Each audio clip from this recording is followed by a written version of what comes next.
नमस्कार. संवाद centre for music and healing Thane यांच्यातर्फे योगिनी शिंत्रे यांचं स्वागत करते. आजचं ऑनलाईन आणि ऑफलाईन असं एकत्र मेडिटेशन दर गुरुवारी आपण घेतो, तसं आजचं हे मेडिटेशन आहे. आजचा विषय काय घ्यावा असं मला जेव्हा कन्फ्युजन होतं तेव्हा मी कन्फ्युजन हा विषय घेते. त्याच्यामुळे म्हणजे कन्फ्युजन हा विषय नाहीये, क्लॅरिटी हा विषय आहे. तर त्यामुळे आजचा आपण क्लॅरिटी या विषयी आपण आज मेडिटेशन करणार आहोत. तर क्लॅरिटी विषयी थोडीशी क्लॅरिटी की क्लॅरिटी आपल्याला बऱ्याचदा आयुष्यामध्ये काही काही गोष्टींबद्दल कन्फ्युजन असतं की म्हणजे अगदी आपल्या हेल्थ रिलेटेड असेल तर हे डॉक्टर करू का ते डॉक्टर, किंवा आता समजा एक साधारण 40s मध्ये आल्यानंतर एक सॅच्युरेशन येतं, मग जॉब चेंज करावा का, किंवा जॉब मध्ये काय म्हणता येईल त्याला, म्हणजे पूर्ण त्याच फील्ड मधला जॉब घ्यावा का फील्ड वेगळं घ्यावं, का बिझनेस स्टार्ट करावा, का स्वतःच काहीतरी अजून एक वेगळं काहीतरी सुरू करावं, अशा प्रकारचं कन्फ्युजन असू शकतं. किंवा म्हणजे एनिथिंग, आपण फक्त जर असं म्हणजे वेगळं वेगळं इन द सेन्स हायर लेवलचं कन्फ्युजन घेणार की आज भाजी कुठची करायची, किंवा ट्रेन घेऊ का बसने जाऊ, हे ह्याबद्दलच क्लॅरिटी नाही नकोय आपल्याला. थोडीशी हायर लेवलची हवी आहे. करिअर, कुठचं करिअर घेऊ असं जर का तुला असेल. आज आपल्याकडे छोटीशी एक पार्टिसिपेंट जॉईन झाली आहे, नववीतली एक आलेली आहे. त्यामुळे मी करिअर विषयी कन्फ्युजन असेल तर ते घेऊ शकतेस तू, क्लॅरिटी यावी, किंवा असं काही नाही तेच घे, काही घेऊ शकतेस. तर असा आपला आजचा विषय आहे की क्लॅरिटी यायला पाहिजे. म्हणून वही पेन घ्यायला सांगितलं होतं. जर असेल तर चांगलं आहे. आपल्याला शक्यतो कोणत्या विषयात क्लॅरिटी हवी आहे ते दोन आपण जर असं ए बी असं जर करू शकलो की मला बिझनेस का जॉब, किंवा गाडी नवीन घ्यायची असेल तर आता गाडीमध्ये पैसे घालणं गरजेचं आहे का मी ते सेव्ह करून थोडस फ्युचर साठी ठेवू, अशा टाईप. आणि जर तुम्हाला काहीच आठवत नसेल तर आपल्या लाईफ पर्पज विषयी क्लॅरिटी असं पण तुम्ही लिहू शकता. म्हणजे तुम्हाला जर असं वाटत असेल की सगळ्याच गोष्टी चुकत जात आहेत, सगळेच माझे डिसिजन चुकत जात आहेत, म्हणजे असं का होतंय माझ्या बाबतीत, की म्हणजे मी काहीतरी ठरवते आणि ते सगळं उलटच काहीतरी घडतं. तर याचा अर्थ असा असतो की आपल्याला कुठेतरी हे आपलं हे चेंज करणं गरजेचं आहे, आपला पाथ चेंज करणं गरजेचं आहे, हे त्याच्यातून आपल्याला मेसेज द्यायचा असतो. मग तो कोणता घ्यावा, कोणतं काय चुकतंय माझं याविषयी तुम्हाला जर क्लॅरिटी हवी असेल ती क्लॅरिटी.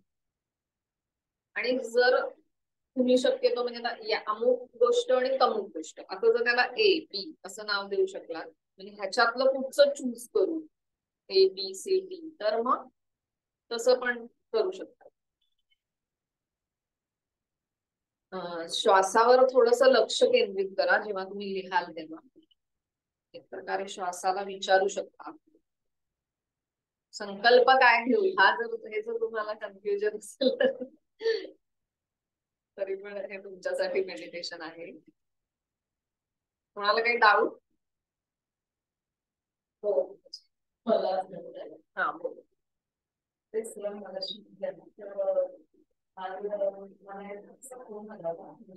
डॉक्टर मिळायचं, त्यांचा मुलगा दिव्यांग 23 वर्षाचा, खूप बरं वाटतं काय करू, त्यामुळे पण त्यांना जवळपास ते मला 2 वर्षांनी आणि मग त्यांच्या एनर्जीवर किती ते सांगितलं, म्हणजे ती करा घरात लावा असं सांगितलं. तर तेच म्हणजे अचानक का ते मला फोन केला. क्लॅरिटी, हा क्लॅरिटी, पण don't focus on others. Others म्हणजे त्यांना असं माझ्याशी बोलून स्वतः डॉक्टर म्हणून त्यांनी केलं.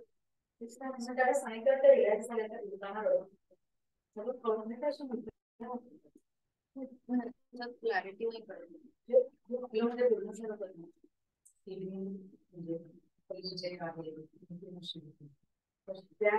नाही हिलर तुला व्हायचंय असं मी म्हंटल होतं, पण काय त्याच्याकडे लक्ष नाही. नाही म्हणजे मला कळलं नाही, तुझा प्रश्न नाही कळला. प्रश्न असा आहे म्हणजे असं जेव्हा कोणी आपल्याला फोन करतो आणि आपण जेव्हा त्यांना सांगतो की नाही बेसिक पण ते ऐकून पण लोकांना बरोबर वाटतं आपण बरोबर त्या डिलर म्हणायची. हा मग आता हा तर हे तर साईन्स आहेत ना, क्लिअरच आहे तू त्या पाथवर आहेस. तोही मुद्दा आहे संकल्प काय, संकल्प काय तू आता त्यांना प्रश्न पडलेला असेल आणि हेच हाच आहे का की संकल्प काय, हाच संकल्प काय. मग माझ्या लाईफ पाथच्या दृष्टीने किंवा लाईफ पर्पजच्या दृष्टीने मला योग्य मार्ग मिळत आहे किंवा मी योग्य मार्गावर जात आहे. माझ्या आयुष्याच्या मी योग्य मार्गावर जात आहे हा संकल्प.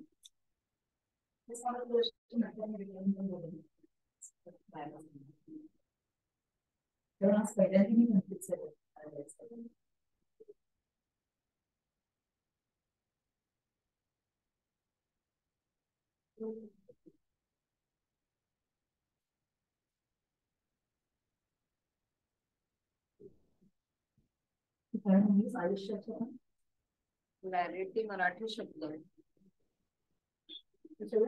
क्लॅरिटी स्पष्टता आयुष्याच्या मार्गावर उद्दिष्टाच्या दृष्टीने येणाऱ्या मार्गावर उद्दिष्ट पूर्ण करण्यासाठीच्या मार्गावर मी आहे किंवा स्पष्टता.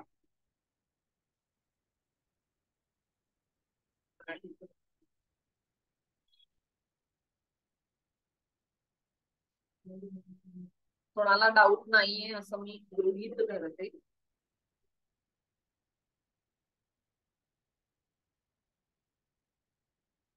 जर का तुम्ही चॅट मध्ये टाकलं असेल तर मला ते वाचता येत नाही.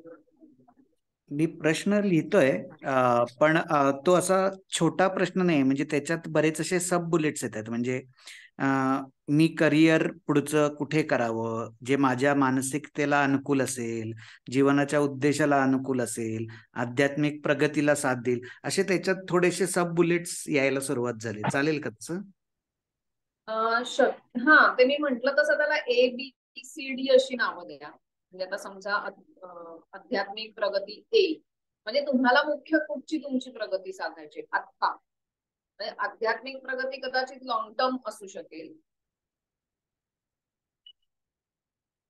मुख्य मार्ग ठीक. आणि अजून तुम्ही काय म्हणालात त्याला B तुम्ही ना. म्हणजे मला असं होतं की थोडासा आता मला जॉब चेंज करायचा आहे, नवीन करिअर घ्यायचंय, तर मला असं हवंय की ते कुठेतरी माझी जी मानसिकता आहे त्याला थोडंसं अनुकूल असलेलं बरं, किंवा थोडंफार जे काही जीवनाचं उद्दिष्ट आहे किंवा जे काही इतर गोष्टी साध्य करायच्यात या मार्गावरती, त्याला थोडंसं म्हणजे अनुकूल किंवा त्याला बळ देणारं वगैरे असं असावं असं.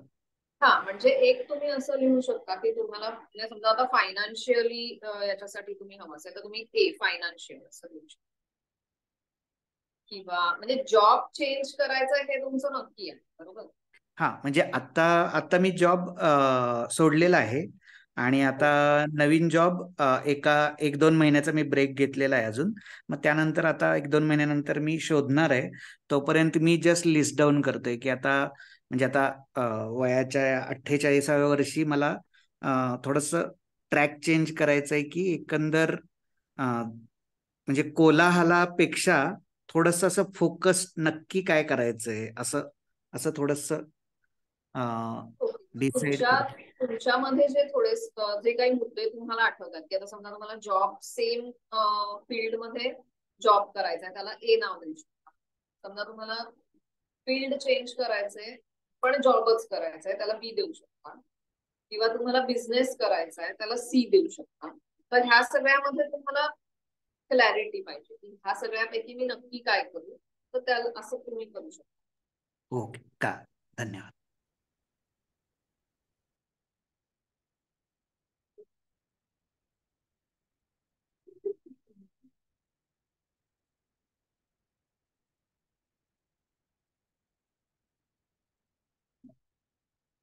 लिहून झालं असेल तर मी डोळे मिटून घ्यायचे. वर्गामध्ये एकमेकांशी बोलायचं नाही.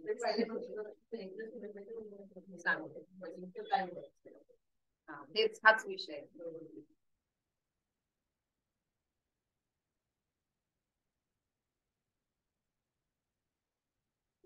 क्लॅरिटी, आपल्याला जर कोणत्या गोष्टीमध्ये क्लॅरिटी हवी असेल, काही जण नवीन जॉईन झालेत म्हणून मी पुन्हा एकदा सांगते, आपल्याला जर कोणत्या विषयात क्लॅरिटी पाहिजे असेल की समजा आता कधी कधी असं होतं की आपल्याला काही आजार समजा झाला तर एक डॉक्टर सांगतात सर्जरी करा, एक डॉक्टर सांगतात काही गरज नाही, मग त्याच्यामध्ये क्लॅरिटी किंवा काही अशा टाईप. समजा आता जसं मगाशी मी म्हटलं की बिझनेस करू का जॉब करू, जॉबच कंटिन्यू करू का दुसरा जॉब करू, अशा टाईप. किंवा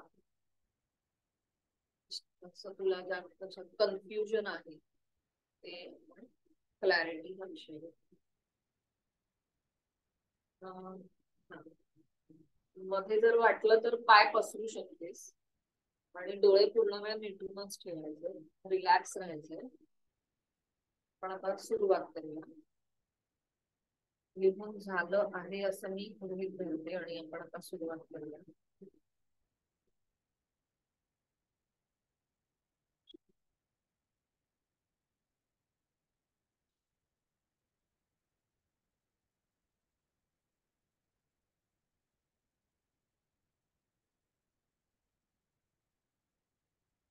सावकाश आणि दीर्घ असा श्वास चालू आहे.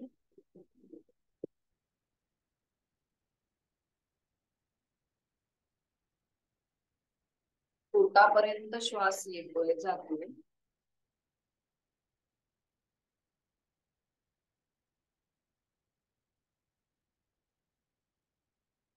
पण जो संकल्प करणार केलेला आहे, म्हणून काढलेला आहे, त्याचं मनातल्या मनात एकदा स्मरण करायचं.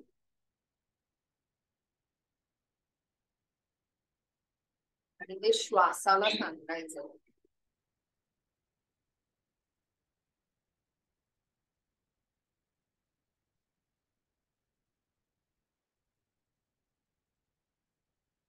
आपल्याला जे क्लॅरिटी हवी आहे त्याच्यासाठी आपण श्रीराम यांना आवाहन करायचे. त्यांचा जो अचूक असा रामबाण असतो, जो आता सुद्धा आपण तो शब्द प्रयोग वापरतो, रामबाण उपाय, तर तसा अचूक असं आपल्याला आपलं उद्दिष्ट मिळण्यासाठी, आपलं कन्फ्युजन दूर होण्यासाठी आपण श्री रामचंद्रांना आवाहन करायचंय आणि त्यांना सांगायचंय की ज्याप्रमाणे तुम्ही अचूक लक्षभेद करत असता त्याचप्रमाणे माझ्या मनातील किंवा माझ्या विचारातील कन्फ्युजन दूर होऊन, गोंधळ दूर होऊन माझं उद्दिष्ट अचूक असं मला कळत आहे. यासाठी तुमचे आशीर्वाद, तुमचं मार्गदर्शन आणि तुमचं प्रोटेक्शन मी मागत आहे.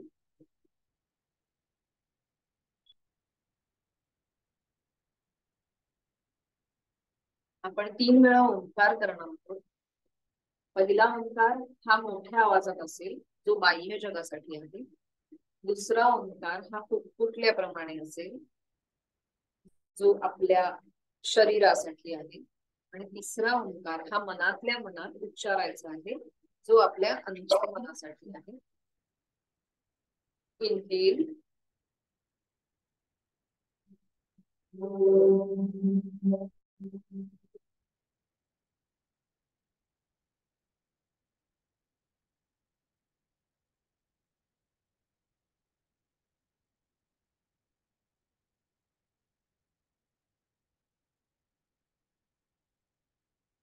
इनहेल,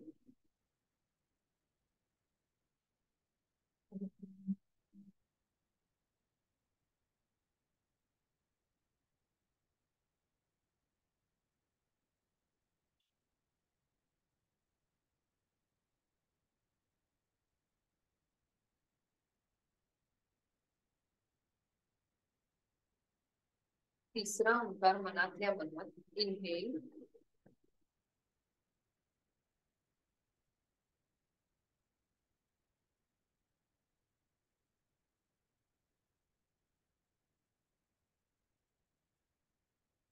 या ओंकाराची स्पंदन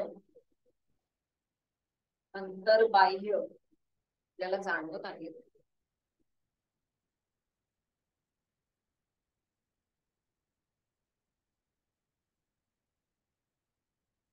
प्रभू श्री रामांना आपण आवाहन केलं होतं, आपल्या समोर आहेत आणि आपल्याला आपल्या आजच्या संकल्पामध्ये तो पूर्ण होण्यामध्ये मदत करण्यासाठी ते सज्ज आहे. त्यांनी त्यांचा आशीर्वादाचा हात आपल्या सहस्रार चक्रावर डोक्यावर ठेवला आहे आणि त्याच्यातून जो प्रकाश बाहेर पडत आहे त्या सहस्रार चक्रामधून तो आपल्या आज्ञा चक्रामधून एखाद्या टॉर्च प्रमाणे बाहेर पडतोय अशी कल्पना करा.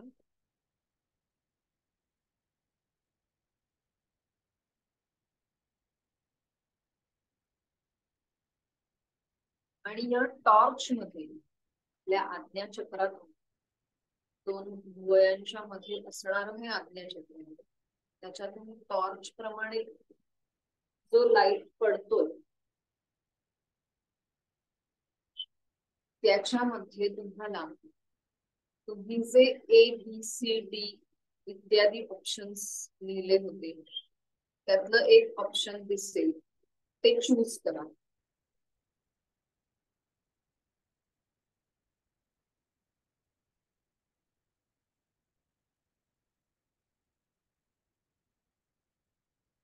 समोर असणाऱ्या ABC किंवा D जो तुम्हाला मार्ग दिसला त्या मार्गावर तुम्ही आता मार्गक्रमणा करत आहात.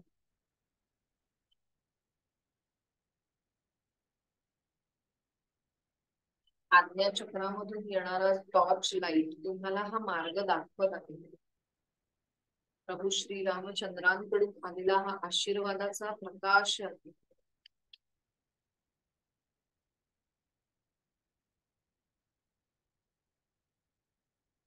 पोटापर्यंत श्वास येतोय जातोय याची जाणीव,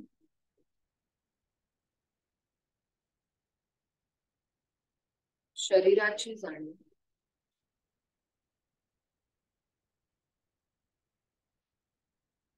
या मार्गावर मार्गक्रमण करत असतानाच तुम्हाला काही अडथळे आहेत असं वाटेल.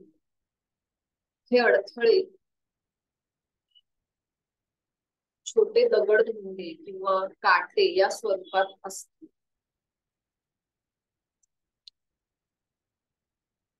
बघा बरं कोणत्या स्वरूपात आहेत ते अडथळे.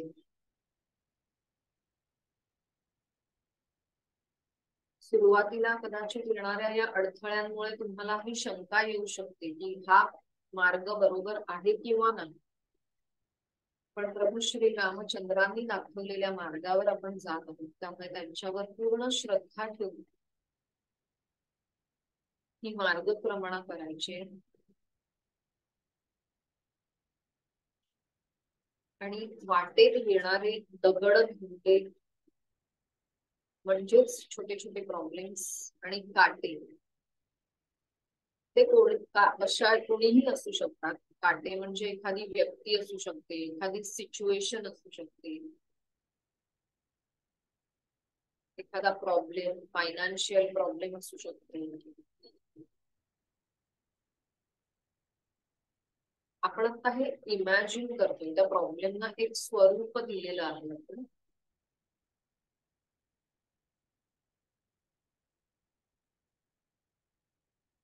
आणि ते आता मार्गामधून आपण बाहेर काढत, मनातल्या मनातच आपल्या मार्गातून ते बाहेर काढून टाकायचे. दगड, दुखणे, काटे जे काही असेल,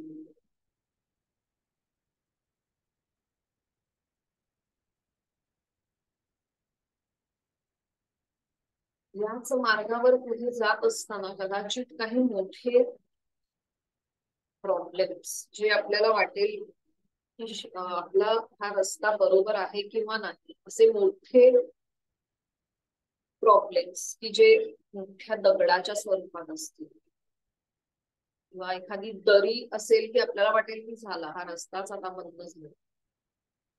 पण त्यावेळी आपल्याला हे लक्षात घ्यायचंय की आपल्याला थोडासा मार्ग आपला बदलायचा आहे. म्हणजेच आपली थिंकिंग प्रोसेस बदलायची, आपला दृष्टिकोन बदलायचा.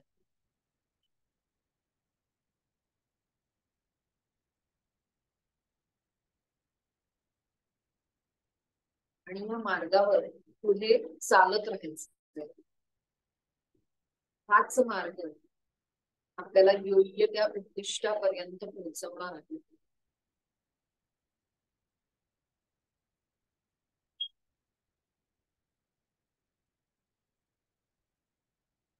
हे करत असतानाच तुम्हाला शरीरावर काही जाणीवा होऊ शकतात,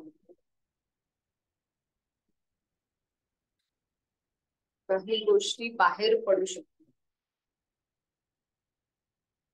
याच मार्गावरून पुढे जात असताना तुम्हाला एक गुहा लागेल. त्या गुहेमध्ये या सगळ्या तुमच्या शरीरावर जाणवणाऱ्या वेदना, राग, गिल्ट, फ्रस्ट्रेशन इत्यादी निगेटिव्ह जे काही गोष्टी आहेत, त्या सगळ्या त्या गुहेमध्ये डंप करायच्या. Let go everything which is not needed. त्या सगळ्या गोष्टी सोडून द्यायच्या. खूप जुने प्रसंग, त्रास देणारे काही माणसं, त्यांच्याबद्दलचे विचार, आपल्या काही चुका असतील त्यांच्याबद्दलचं गिल्ट, अपराधीपणाची भावना, राग, हे सगळं त्या गुहेमध्ये सोडून द्यायचं. आणि हे सगळं करायला तुम्हाला तुमचा श्वास मदत करत आहे. हे सगळं नको असलेलं तुम्ही जेथे कुठे साठवून ठेवलंय शरीरामध्ये, त्याला श्वासाने ढकलूनच बाहेर काढायचं आणि त्या गुहेमध्ये डंप करून टाकायचं.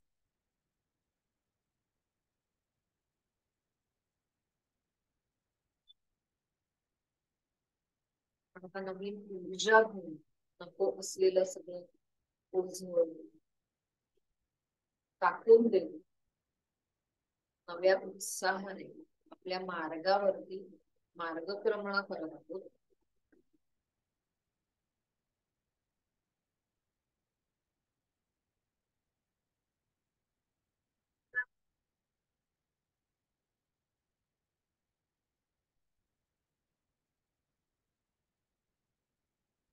इथूनच पुढे आपल्याला एक शांत सुंदर असा जलाशय दिसेल.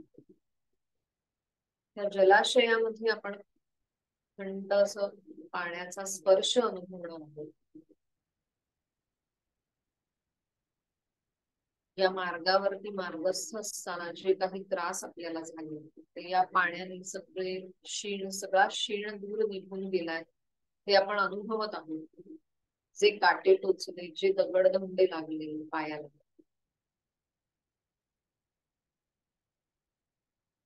ते आता सगळं या पाण्यामध्ये सगळ्या वेदना निघून जात आहेत.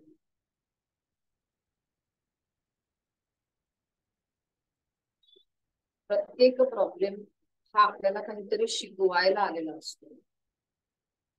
आणि त्याच्यातून आपली उन्नती होत असते. हा एक दृष्टिकोन आपल्याला मिळत आहे.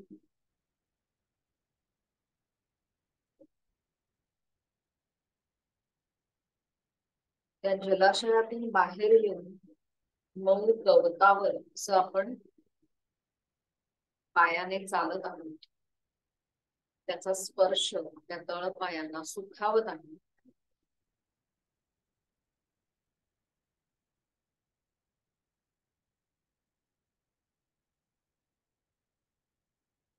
इथूनच पुढे गेल्यावर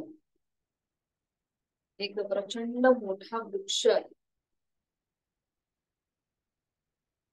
आणि त्याखाली ध्यानस्थ शेख मूर्ती बसलेली आपल्याला दिसत आहे. आपले गुरु तिकडे आपल्याला मार्गदर्शन करायला आलेले आहेत. त्यांना वाकून नमस्कार करायचा.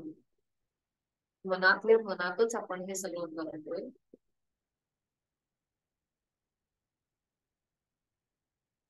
ते तुम्हाला आशीर्वाद देत आहेत. म्हणून तो आशीर्वाद घ्यायचा आहे.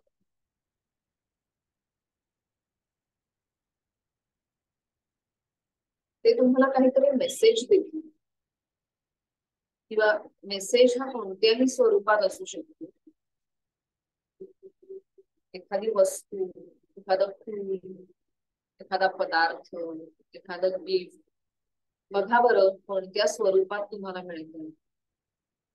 त्याचा अर्थ आता लावायचा नाहीये. आता फक्त आपण ते घेणार आहोत.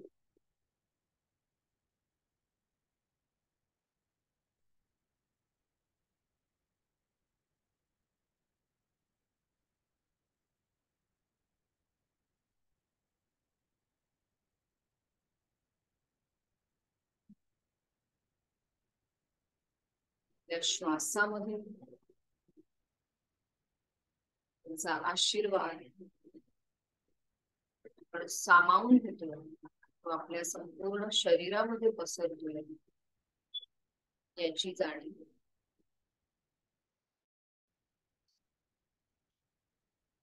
आपल्याला आपल्या मार्गाची, कोणत्या मार्गावर आपण जायचंय याची क्लॅरिटी मिळालेली आहे.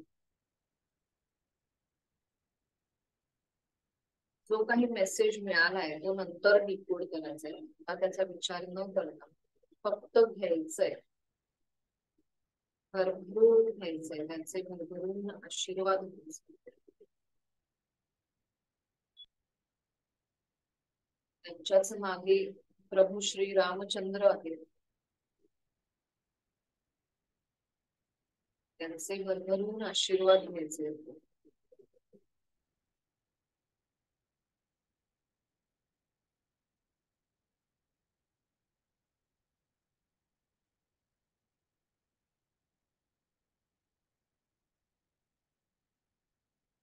श्वासामधून तुम्ही ते तुमच्या शरीरात भरून घेत आहात.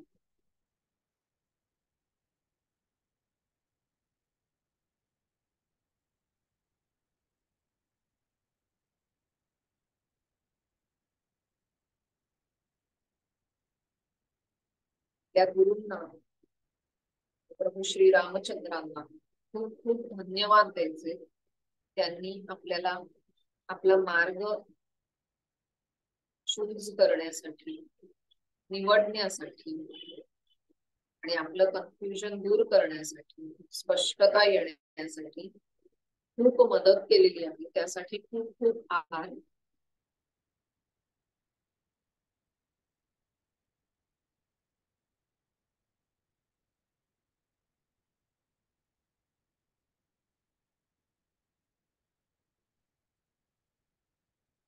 तीन ते चार दीर्घ श्वासाची आवर्ती.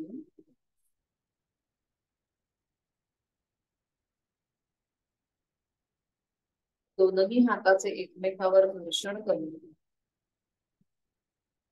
त्याची ऊर्जा प्रथम डोळ्यांना, हृदय चक्राला आणि नाभी चक्राला देऊन संपूर्ण शरीरावरून व्याप्ती करायचं. जेव्हा तुम्हाला योग्य वाटेल तेव्हा डोळे उघडायला हरकत नाही. हरिओम. डोळे उघडल्यानंतर पहिले पाणी पिऊन घ्या.